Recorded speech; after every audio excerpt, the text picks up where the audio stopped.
Well, as the 2025 academic year kicks off, the challenge of finding a safe, affordable place to live has become a stark reality for many South African students. On campuses across the country, protests have erupted over the chronic shortage of student accommodation. There have been reports of sexual exploitation by landlords, alongside non-payment by the National Student Financial Aid Scheme to service providers. This has created much anxiety for university students. SABC News reporter Hasina Gori is at the University of Johannesburg's Auckland Park campus. Let's check in with her on the situation. Hasina, good morning to you.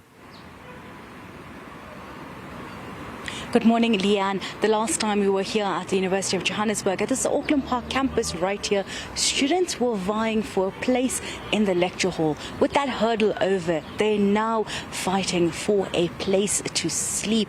With the rising number of eligible students to access the higher education and tertiary education systems, the institutes have not been able to keep up with capacity. And we saw that, when it came to registration with this year, that historic record number of over 300,000 bachelor passes, but only 206,000 student placements across the country. Now with that hurdle over, they're now looking for a spot, and accommodation is just the same. According to the 2021 World Bank report on the state of South African student accommodation, they predicted that by the year of 2025, that's this year, South Africa would need almost 700,000 beds to accommodate the growing number of students. To date, South Africa has capacity for 206,000 beds. That leaves a shortfall of over 500,000. That's 500,000 students that are left with no place to really find accommodation. And what adds to this is a burden is that many students are relied on NSFAS. We saw a cap on that allowance, meaning many students couldn't afford the accommodation, leaving them very vulnerable to exploitation. In an SABC report that was done a few weeks ago in Quebec, we spoke to one student where she came from in Mpumalanga and found herself with no place to stay, and found herself taking a request by one of the other SRC members, and then she was allegedly sexually assaulted and raped during that instance. According to the Commission of Gender Equality, the rising number of GBV and femicide cases on campuses is a concern. And what we found as well is that the new system that NSFAS has created, the portal that they created to streamline the processes, have actually caused more delays.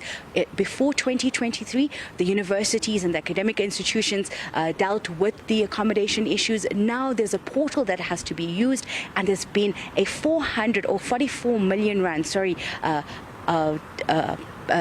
deficit that the NSFAS has not paid to private student accommodation associations, leaving almost 7,000 students without anywhere to stay and with the threat of evictions. What we've heard from NSFAS over the last weekend, in an SABC interview on Friday, the spokesperson said that they've asked all universities to allow students to register, even if the payments had not been made, with the registration fees defaulted, but also to allow students that are returning for accommodation to be allowed to stay, and that they will take the onus for paying. We'll continue to watch the special broadcasts throughout the day, speaking with deputy ministers. Our colleagues are across the country at various other universities, and we'll bring together the pieces of the story, Leanne. But for now, back to you in studio. Yeah. All right, Hasina, thanks so much for that. It's very hard numbers to listen to, and you can only imagine the status and the feeling amongst those students that just are desperate at this point to study and to find accommodation. This is a big problem. So as you heard, focusing on this throughout the day on SABC News.